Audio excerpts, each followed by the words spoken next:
Hello everyone. As mentioned, my name is Dave and I am a trustee and founding member of a charity called Kickstart Ghana. Now, we were formed in 2008 by myself and another former British volunteer, along with a Ghanaian called Daniel, who we met before whilst being in Ghana on a voluntary project of our own. We have a vision where the people of Ghana can fulfil their potential and have every opportunity to succeed. And our mission to try and achieve this vision is to enhance the sporting and educational opportunities available to the people of Ghana. Now, why do we have this mission? A few stats and facts for you. First of all, in Ghana, there are 0.57 million children who are currently outside of school. 16,000 schools currently don't have adequate toilet facilities. Over half of women couldn't read a sentence at all, even after they had 6 years at school. In a classroom, there's a teacher-pupil ratio of 32:1, and if you compare this to the UK at the moment, it's about 17:1 in the UK. And also, rote learning is often the norm in classrooms, so there's a lot of writing on blackboards and getting children to copy down, which isn't always the most effective way of facilitating learning for young people. Now that's a very negative picture that I've just presented, and one of our aims is to be really positive about Ghana and the change that's happening and the way that people are working to try and affect that positive change. And education now has one of the largest government budgets, which is really good to see. But we like to try and supplement kind of the governmental plans and schemes that they have, and we do this through donations and giving out grants to people and organisations in Ghana, but also working with volunteers, and that's what I want to talk to you about today.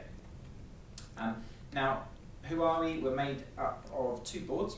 First of all, we're fully voluntary apart from one person. That one person is just to the right of the person in the green t-shirt there, and that's Daniel, who I mentioned was one of the founding members as well.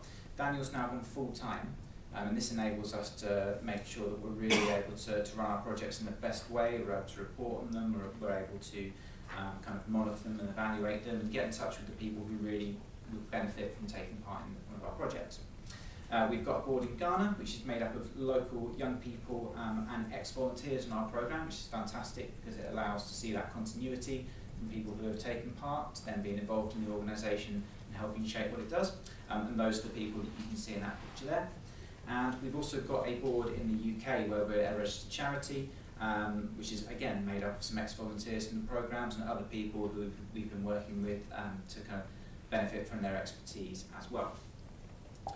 So what do? We've got 5 aims.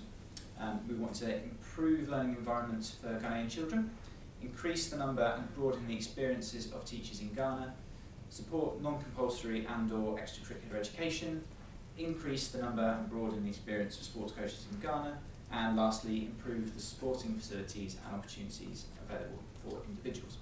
Now, how do we do this? I'm just going to talk through a couple of our projects here. First of all, we support a football team called Dynamo FC. Now, Dynamo's been around since 2006 and was actually one of the original projects that myself and Dave, who's the other founding member as well, were involved in. Now, they have 5 teams, which is 3 youth teams, a women's team, and you can see there, and that was actually the start of the women's team when they had only a few members, and they've now gained enough players to be able to compete in regional competitions, and also a men's team. And again, as I said, there was a mixture of grants to the football club and also volunteers who give their time to help support that project. This is a picture of our summer school.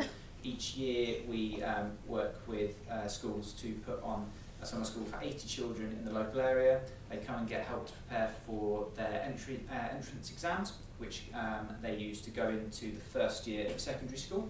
But also we work with them on extracurricular activities such as working in a team, presentation skills and problem solving, which are things which might not be picked up by the curriculum in general. And lastly, this is an example of one of our infrastructure projects where we work with local builders and craftsmen to help renovate school buildings. So here you can see a nice shiny new roof there. Before that was kind of caving in places and was kind of letting rain come through and disrupting lessons, and it does rain a lot in Ghana. It looks really nice and sunny there, but it rains a lot, and when it rains hard. So we want to talk to you about our Change Makers in Ghana programme, where we want to recruit 21 Ghanaian volunteers for football coaching, summer school and reading club projects. This would give us 2,040 volunteer hours over the year, and would allow 220 young people in Ghana to be reached through our projects during that year. It also accounts for 10% of our director in Ghana's salary over the year, which is really crucial for us. Now, why is this important?